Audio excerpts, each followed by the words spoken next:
찬송가 486장입니다.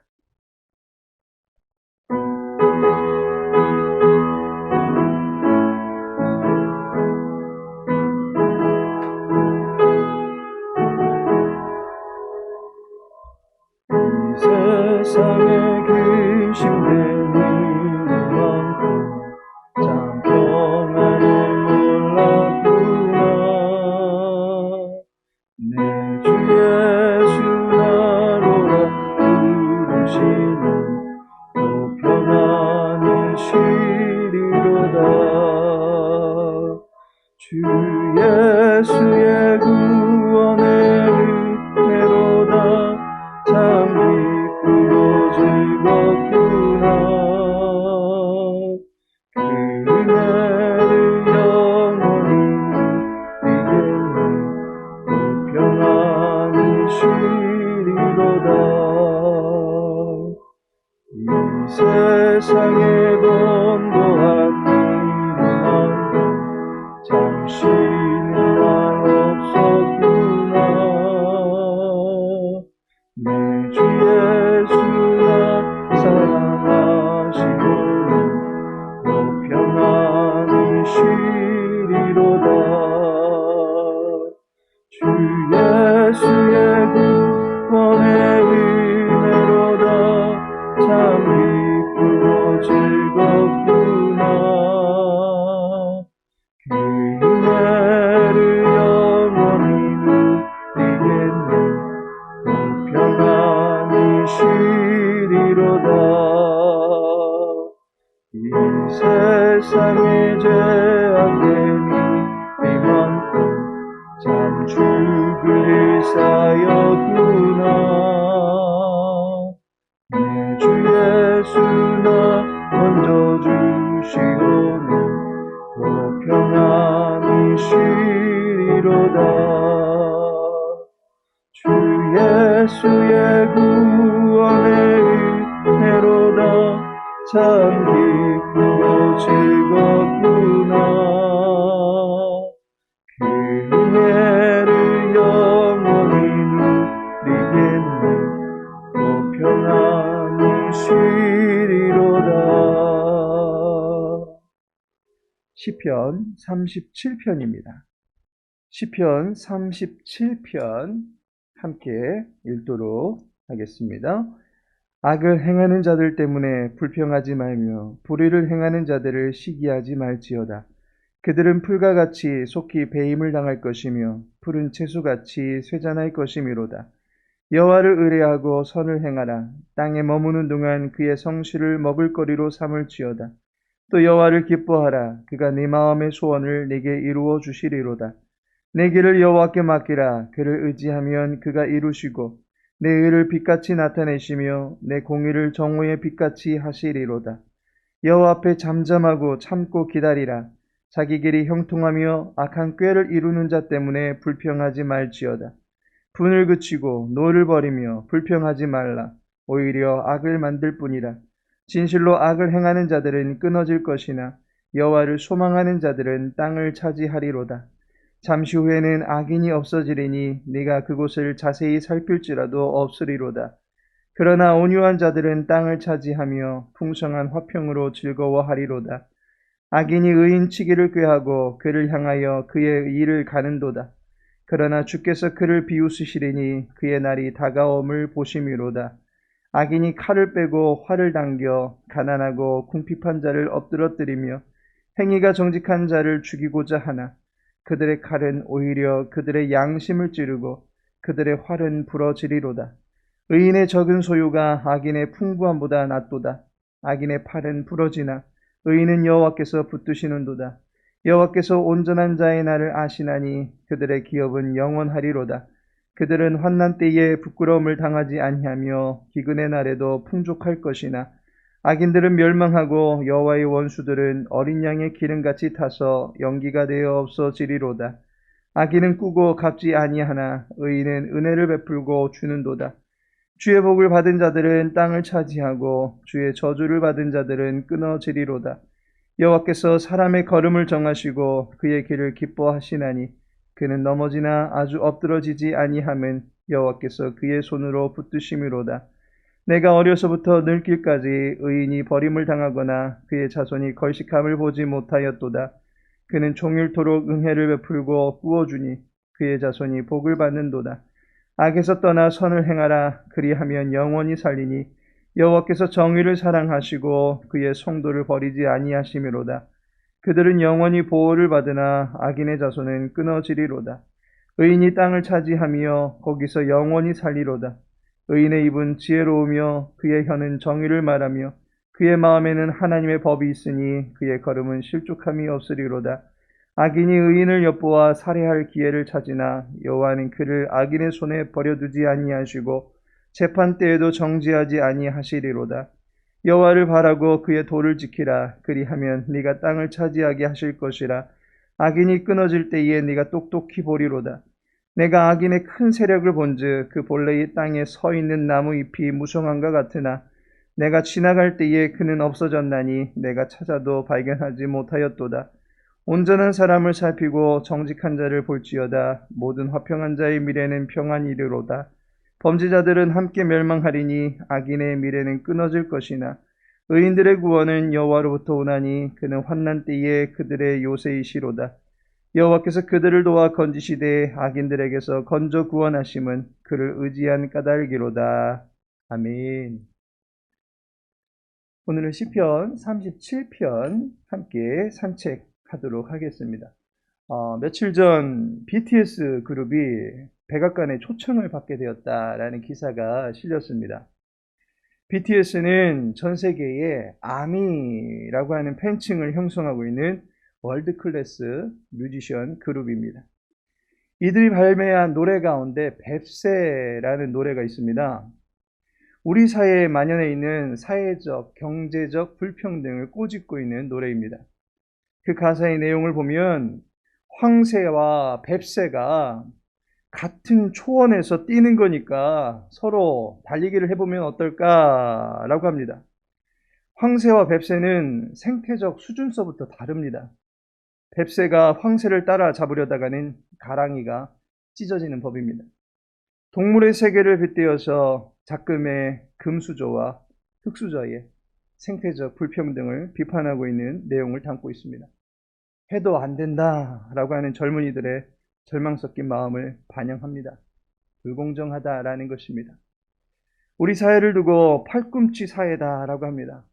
스포츠 시합에서 축구나 농구 등 경기를 보면 팔꿈치로 상대 선수를 가격함으로 인해서 큰 부상을 입히고 그 선수가 정당한 시합을 할 수 없게 만드는 경우가 있습니다. 고의적이든 그렇지 않든 피해 선수와 그 팀은 전력상 큰 손실을 겪을 수밖에 없습니다. 경기는 무조건 승리냐 패냐라고 하는 이분법으로만 나뉘어질 뿐입니다. 승리팀에게는 보상이 그리고 패자에게는 아무것도 주어지지 않는 것이 승부의 세계입니다. 불의를 저질러서라도 이기면 세상에서는 승자 대우를 받기에 팔꿈치 사회다라고 말합니다. 지금의 우리 사회를 뱁새 또는 팔꿈치 사회로 풍자하듯이 불의와 불공정한 사회 분위기가 만연해 있는 것을 보게 됩니다. 그런데 오늘 시편을 보니까 지금의 세상을 그대로 담아놓은 듯합니다. 7절을 보시기 바랍니다. 여호와 앞에 잠잠하고 참고 기다리라. 자기 길이 형통하며 악한 꾀를 이루는 자 때문에 불평하지 말지어다 라고 말씀합니다.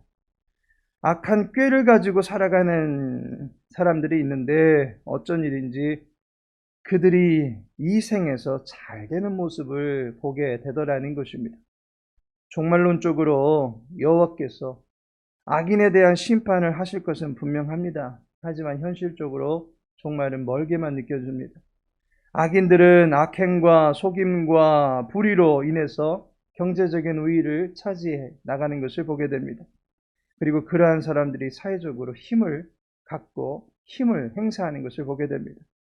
반면에 의를 쫓아 살아가는 이로써 시인은 자기의 성실이 조롱당하는 것 같습니다. 악인들의 팔꿈치에 심한 가격을 입고 쓰러지기도 합니다. 그들의 핍박과 거짓된 모함에 신상의 피해를 입고 마음의 힘을 잃어버리기도 합니다. 의로움에 기대어 사는 자신이 어리석게만 느껴집니다.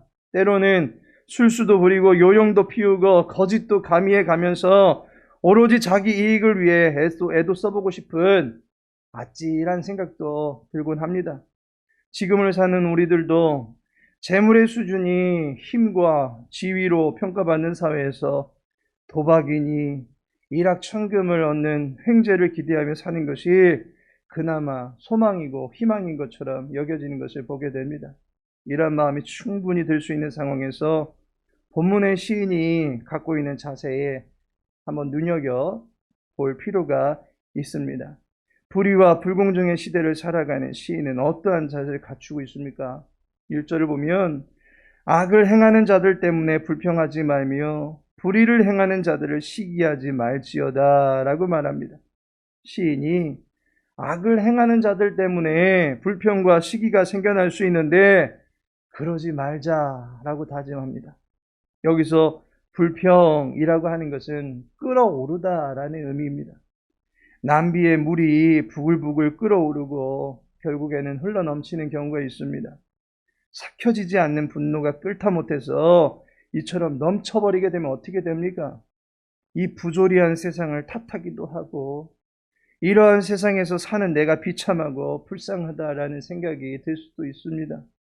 어느 종교에서는 어느 종교에서는 그렇게 가르치기도 하는데 이 생을 비관하면서 다음 생에서 다시 시작해보자 라는 생각에 빠져서 극단적인 선택을 하는 이들도 있습니다. 불의가 가득한 세상 속에서 악인들의 성행하는 모습을 보게 되면서 갖게 되는 연약한 마음 상태이리라 여겨집니다. 또한 시인은 시기하지 말자라고 하는데 이 시기라는 말이 내게 조건이 갖추어져 있지 않아서 못하는 것일 뿐이지 나도 그와 같은 조건을 갖추고 있으면 좋겠다라고 하는 부러움을 담고 있는 말입니다. 악인이 돼도 좋다 이겁니다. 조건만 제대로 갖추어서 이 세상 한번 떵떵거리며 살고 싶다라는 것입니다. 그런데 그렇게 하지 말자는 것입니다. 우리도 그렇지 않습니까? 요즘 보니까 재물의 단위가 억 하는 게 기본입니다. 1, 2천 있는 것은 돈도 아닙니다. 상대적으로 1, 200 벌으면 이제 사람도 아닙니다. 1, 200 벌겠다고 밤늦게까지 배달까지 해가면서 투잡, 쓰리잡을 하시는 분들도 계십니다. 그런 분들의 성실함을 비하하고 생태적 조건까지 비하하는 사회적 분위기로 인해서 경제적 약자들을 비롯해서 사회적 하위계층의 한숨과 박탈감이 더해져 갑니다. 그러니 어떠한 방식으로든 돈만 모으면 된다라는 생각이 가득해져 갑니다. 본문은 이와 같은 시대 분위기를 체감하며 살아가는 이들에게 하늘이 주는 위로의 메시지입니다. 그 위로의 메시지 한번 귀를 기울여 보시지 않겠습니까? 바로 여호와께서 반드시 보상하신다라는 메시지를 우리들에게 전해주고 있습니다. 3절을 보시면 여호와를 의뢰하고 선을 행하라. 땅에 머무는 동안 그의 성실을 먹을거리로 삼을지어다 라고 말씀하고 있습니다. 땅에서 사는 동안 하나님의 성실함을 기대하며 또한 우리 또한 성실한 자세를 늘 갖추자라고 말하는 것입니다. 일확천금, 불로소득을 위하여 영끌족들의 투기와 투자, 도박이 가득한 세상입니다. 하지만 여호와 하나님께서는 성실의 열매를 먹을거리로 삼고 살아가기를 바라고 계십니다. 성실한 자를 여호와께서 가까이 하시고 그의 인생을 운행해 주실 것입니다. 5절에 보면 내 길을 여호와께 맡기라. 그를 의지하면 그가 이루시고 라고 말씀합니다. 여호와께 맡기라 라고 말합니다.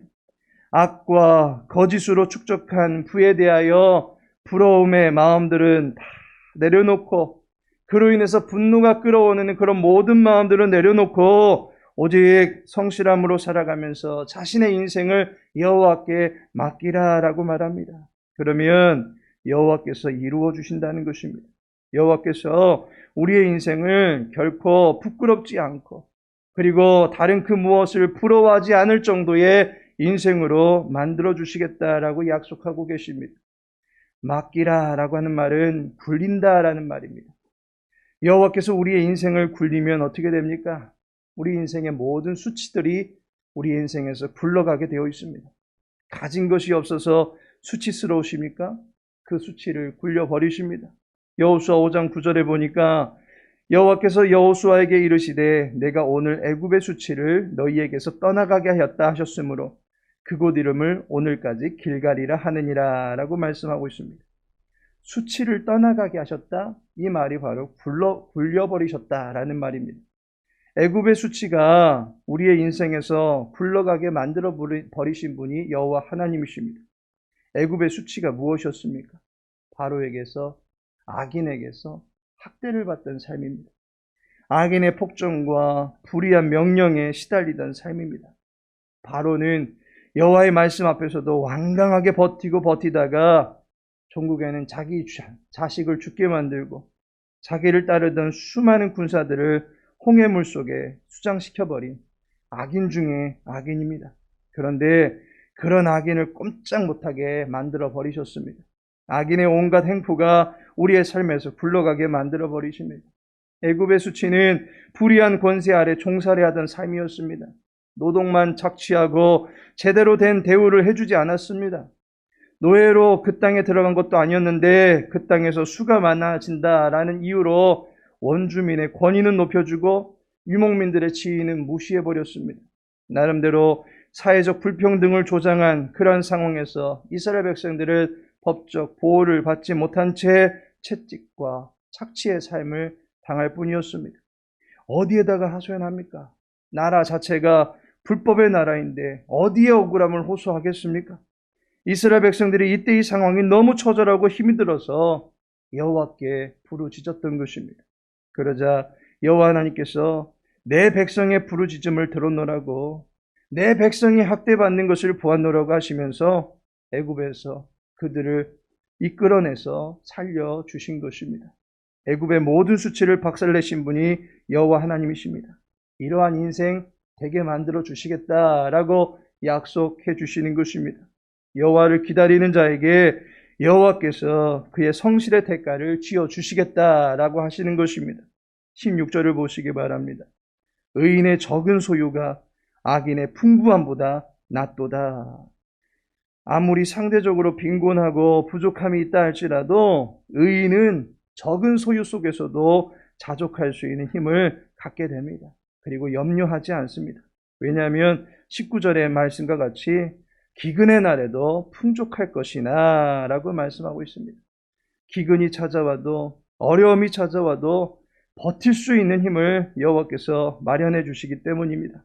따라서 여호와께서 반드시 보상해 주신다라는 사실을 믿고 믿음의 자리, 그리고 세상에서는 성실과 정직의 자리를 지켜나갈 수 있는 사랑하는 주님의 백성들 되시기를 예수님의 이름으로 축복합니다. 하늘에 계신 우리 아버지여, 이름이 거룩히 여김을 받으시오며 나라의 임하오시며 뜻이 하늘에서 이룬 것 같이 땅에서도 이루어지이다. 오늘날 우리에게 일용할 양식을 주옵시고 우리가 우리에게 죄 지은 자를 사하여 준 것 같이 우리 죄를 사하여 주옵시고 우리를 시험에 들게 하지 마옵시고 다만 악에서 구하옵소서. 대개 나라와 권세와 영광이 아버지께 영원히 싸움나이다. 아멘.